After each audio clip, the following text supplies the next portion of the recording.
አንገቶቻችን ዝቅ አድርገን እንጸልያለን። ሃሌሉያ Thank you Jesus እግዚአብሔር የተመስገን ጌታ ሆይ ተባረክ ሃሌሉያ ሃሌሉያ ሃሌሉያ ድልን የሰጠን ጌታ እስከ ዛሬ ድረስ በብዙ መንገድ የመራህን ስንወርቅ የደገፍከን ስንፍገመገም ያገዝከን እግዚአብሔር ስንወርቅ ያነሳን ጠፍተናል ብለን ስንል ያገኘህን እግዚአብሔር ሆይ አንተን እናመሰግናለን ስለ ምህረትህ ክብር ላንተ ይሁን እነሆ ባሪያ እንደምናገር ያልተሰሩ አካላቶችን አይኖች አዩዋል ያልተሰሩ አካላቶቻችን ያየ እየሰራን በድል ወደዚህ ስፍራ ወደዚህ አቅጣጫ እስከዚህ ቀን ስላደረስከን እናመሰግናለን ክብር ላንተ ይሁን እግዚአብሔር ሆይ እጅግ ስለወደድከን ሐዋርያ ጳውሎስ ሲናገር ታማኝ አድርጎ ስለቆጠረኝ ለአገልግሎቱ ሾመኛል ለአገልግሎቱ ሾምከን ታማኝ አድርጎ ስለቆጠርከን እግዚአብሔር ታማኝ ሆነን አይደለም ታማኝ አድርጎ ስለቆጠረን እግዚአብሔር ሆይ ታማኝ አድርጎ ስለቆጠርከን እናመሰግናለን በመንግስት ውስጥ ሰራተኛ ሰራዊት አድርገ ስላቆምከን እናከብራለን እግዚአብሔር ሆይ ነገን ስላየ ዛሬ ላይ ቆመ ነገን ስላየ ዳዊት የበጎች እረኛ ሆኖ ሳለ በግ መንገድ ላይ መንደር ላይ ያለ ጫካ ላይ ያለ ንግስናው ያየ ዛሬ ባለንበት በዚች ድንኳን ውስጥ ትልቁን ጉዳይ ስለተመለከትክልን አንተን እናመሰግናለን እግዚአብሔር ማንንም ከመካከላችን ደካማ ስለሌለ ክብር ላንተ ይሁን ሃሌሉያ ሃሌሉያ ክብር ላንተ ይሁን ከፍ በል በጉባኤው መካከል ፍላጻን የሚወረወር አእምሮ የሚሰርቅ እዚህ ተቀምጦ ሰውነታቸው ሌላ ቦታ እንዲሆን አእምሯቸው ሌላ ቦታ እንዲሆን የሚሰራ ይህ የአውሬ ጉልበት በጌታ በኢየሱስ ስም ስራውን አቅዶ የፈረሰ ይሁን አሜን በናዝሬቱ ጀግና በጌታ በኢየሱስ ስም የክርስቶስን ደም አየሩ ላይ ጠራ አየሩ ላይ የኢየሱስን ደም በተንኮት በኢየሱስ ስም አሲም የተመታ ይሁን አሲም የተመታ ይሁን አሲም የተመታ ይሁን ማጃቲ ካላቦር አያኒ ማራላዶስ ፔንት ሂዳታሴ አሳለ በኢየሱስ ስም ስራና ቅድ የፈረሰ ይሁን in the mighty name of Jesus in the blood of Jesus ስራና ቅድ የፈረሰ ይሁን አሜን የእግዚአብሔር ቃል በርቅ ነው ሃሌሉያ ማጃላዶስ ፓቲያና አጀንዳና ዓላማ ገለጠ አሜን ኃይል ብዙ ሲሆን ጠላቶች ዋሹብህ በግርማ በታላቅነት በመካከላችን ተመላለስ አሜን እንወድሃለን አሜን ድንቅ በርቅ ጌታ ነህ በኢየሱስ ክርስቶስ ስም አሜን thank you holy spirit ለጌታ ክብር አምጡ ኢየሱስ ዛሬ የአምልኮ መንፈስ አለ የሚገርመው ነገር ትገት ተንካልባ እናመልካለን ኢየሱስ ጌታ እግዚአብሔር ቃል ቆላስያስ መጽሐፍን መማር ጀምረናል የቆላስያስ ትምህርትን ሐዋርያው የቅዱስ ጳውሎስ መልእክት ወደ ቆላስያስ ሰዎች ከምዕራፍ 1 ጀምሮ ያያየን ባለፈው ሳምንት የቆላስያስ ትምህርት በአጠቃላይ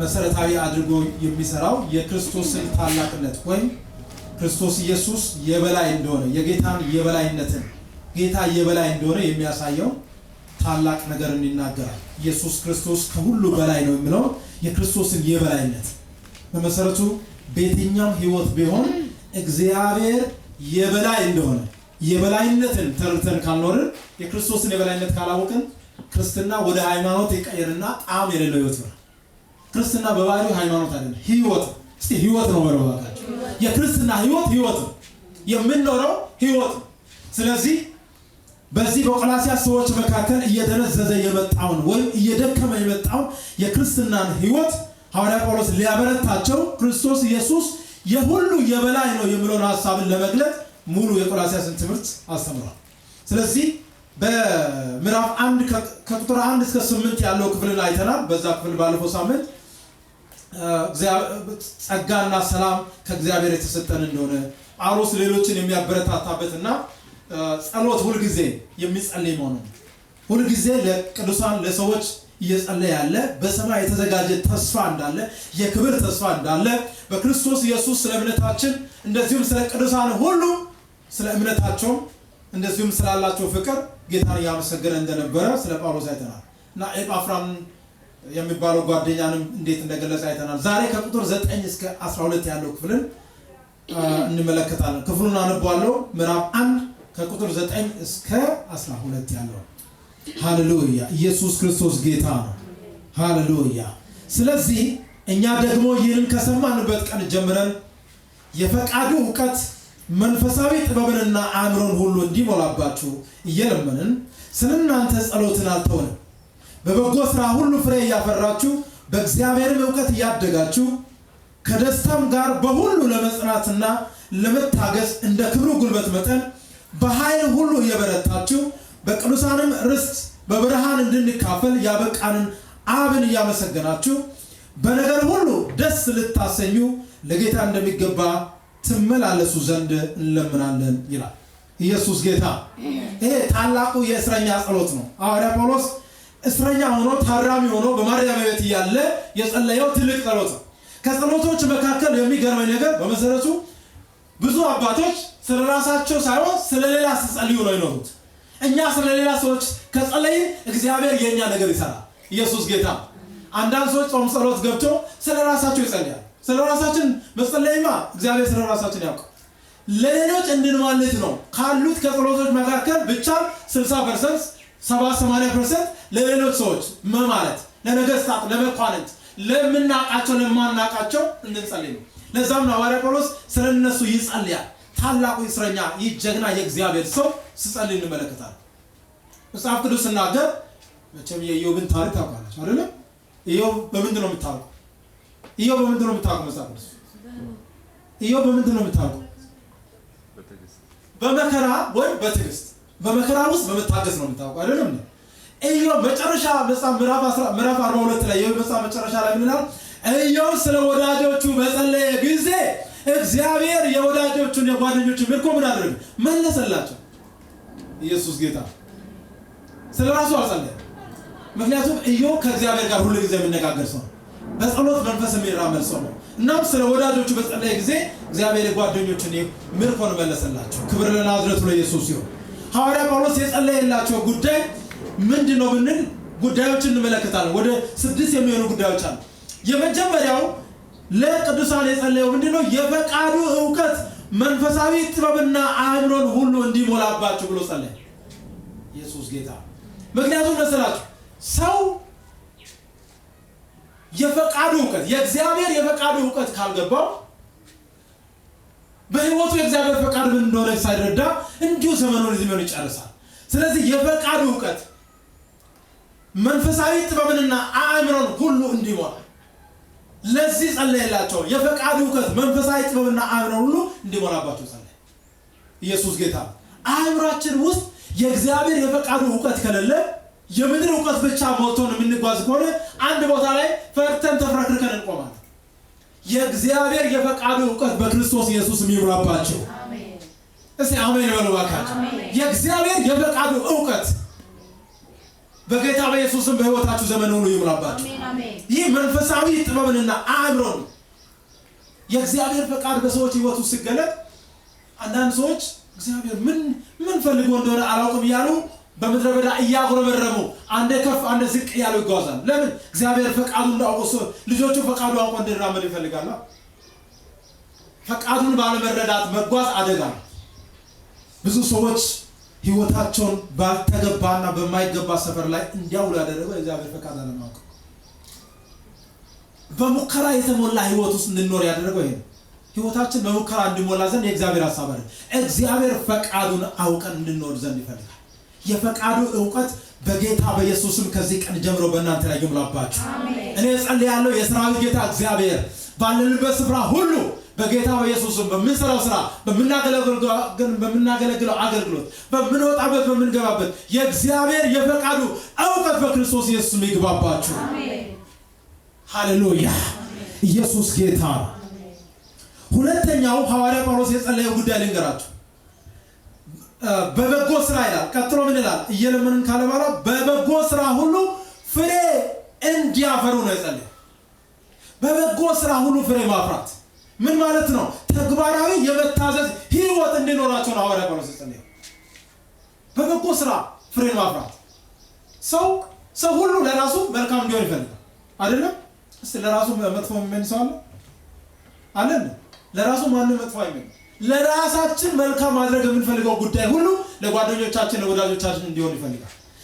ስለዚህ በበጎ ስራ ሁሉ ፍሬ እንድናፈራ በጎ ስራ ምንድነው ብትሉት በመንፈሳዊ ህይወት ራሳችንን ማዳበር ለሌሎች መልካምን ማድረግ በተቻለ መጠን የተጎዱትን እያየን እነዛን ማገዝ ባይቻል እንኳን ስለነሱ መጸለይና በእግዚአብሔር ፊት ማስቀመጥ በበጎ ስራ ሁሉ ፍሬን እንዲያፈሩ ነው ሐዋርያ ጳውሎስ ይጸልይ ነበር በዚህ ቦታ ለቆላስይስ ሰዎች ተናገረ። ክብር ለጌታ። ሶስተኛው በዚህ ቦታ ሐዋርያ ጳውሎስ ይጸልይ የነበረበትን ጉዳይ ነግራል። እግዚአብሔር እናንተን በበጎ ስራ ፍሬ እንድታፈሩ ያደርጋችሁ። በዘመናችሁ ሁሉ በበጎ ስራ ፍሬን ማፍራትን ይስጣችሁ።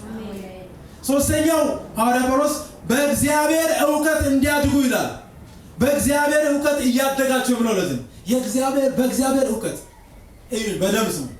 እግዚአብሔር እስራኤላውያንን ሃሌሉያ ኢየሱስ ክርስቶስ ጌታ ታንክ ዩ ጂሰስ እስራኤላውያንን 40 ዓመት ሙሉ ምድረ በዳ ላይ እንዲንከራተቱ ያደረገበት ምስጢር ምን መሰላችሁ? ራሱን ለማሳወቅ። ሰው እግዚአብሔርን ካላወቀ መንገዱን ህይወቱን ማያውቅ ራሱን ማያውቅ። ስለዚህ እስራኤላውያን እግዚአብሔርን እንዲያውቁ 40 ዓመት ሙሉ ፈጀባቸው። አንዳንድ ሰዎች ኢየሱስ ጌታ እግዚአብሔርን ሳያውቁ ይከተላል። እግዚአብሔር በምን ይታወቃል ብትሉት በፍቅሩ ይታወቃል፣ በጸጋው ይታወቃል፣ በምህረቱ ይታወቃል። እግዚአብሔር በቅድስናው ይታወቃል። እኛ በእግዚአብሔር ቅድስና ውስጥ ስንኖር በፍቅሩ ውስጥ ስንኖር በመታዘዝ ስንኖር እግዚአብሔርን ያውቅልናል።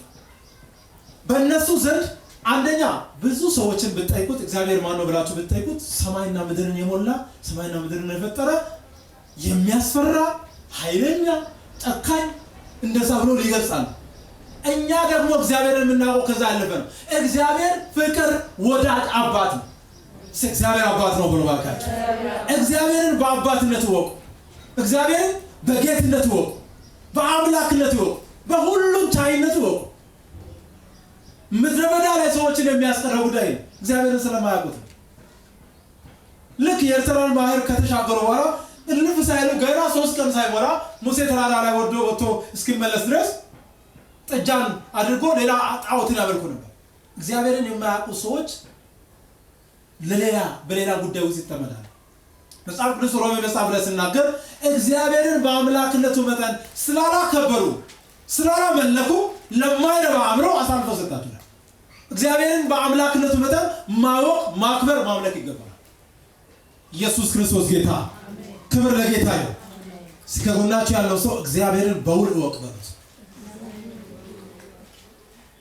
እግዚአብሔርን በውል እወቅ። እግዚአብሔርን ካላወቅን እንሸወዳለን። እግዚአብሔር የምህረት አባት ነው። እግዚአብሔር ለሰው ልጆች ሁሉ የምህረት እጆችን የከፈተ አባት ነው። እግዚአብሔር ፍጥረታትን ሁሉ የሚመግብ ታማኝ ጌታ ነው። እግዚአብሔር ሰውን ምንም ነገር ሳይኖር እንዲሁ የሚያኖር ጌታ ነው። ሃሌሉያ። በራሳችን ገቢ መጠን ቢሆን ይሄን ከተማ ለቀን አገርን ለቀን እንችላለን። እንኳን ከተማ አገር ሁሉ እንለቃለን።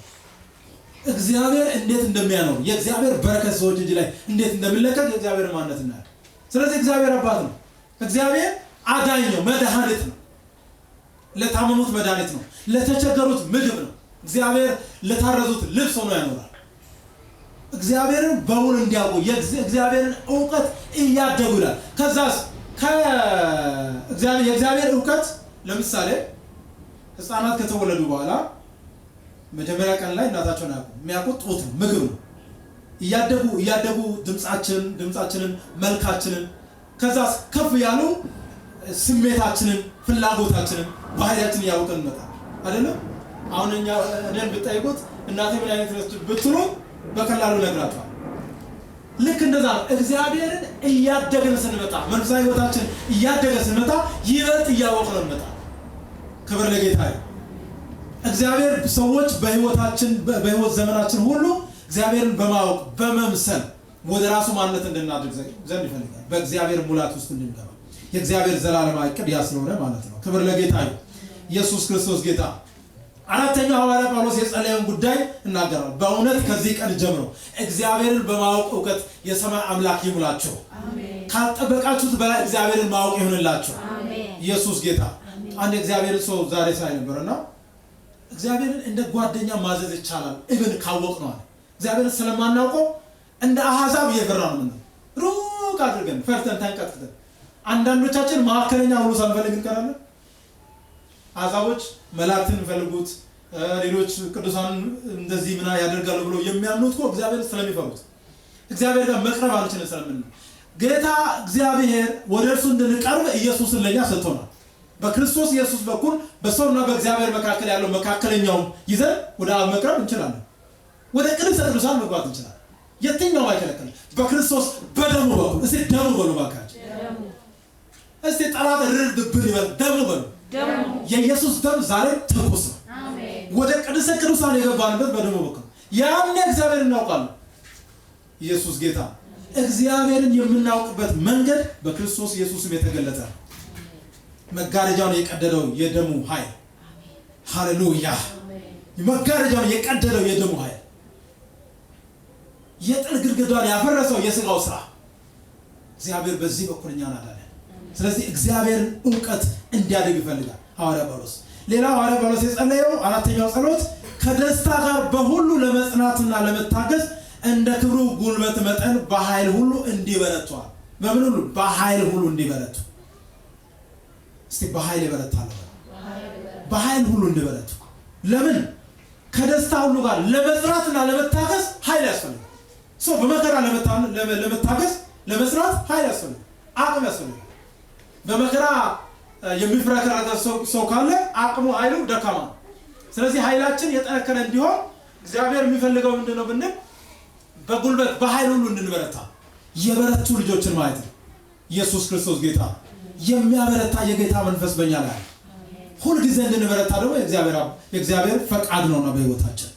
ስለዚህ ከደስታ ጋር ደግሞ ምን ጸናው እንዲሁ እግዚአብሔር እንደዚህ ያደረገኝ እንዲያደረገኝ ብለን እያጉረመረምን ሳይሆን ከደስታ ጋር እስቲ ከደስታ ጋር ነው የምንጸናው።